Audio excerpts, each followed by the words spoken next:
'n mens kan nooit die waarde onderskat van emosionele intelligensie en sosiale vaardighede nie. En julle het ons kinders kom toerus, sodat hulle in alledaagse situasies kan weet hoe om op te tree. So, ons is ongelooflik dankbaar vir die positiewe insette wat julle gebring het na ons skool toe. Ongelooflik positief beleef. Die kinders sing nou nog vir Brain Buddy.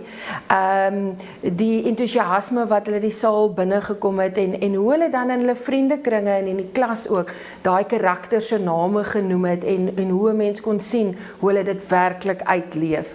En dit is omdat die karakters kindervriendelik is, maar dit maak ook 'n blywende indruk op oud en jonk.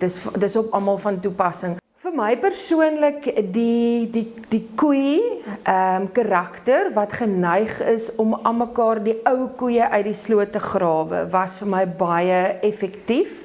Dit is 'n emosie wat baie van ons waar ons negatiewe ervarings wil herbesoek en om bewus te wees daarvan deur middel van Brain Tribe maak dat 'n mens dit kan vermy en kan anders optree wanneer jy in uitdagende situasies is. Ek sal sonder twyfel Brain Tribe aanbeveel vir elke skool in Suid-Afrika. Die uitdagings wat Brain Tribe jou help om die hoof te bied, is van toepassing op alledaagse situasies wat aan ons almal bekend is.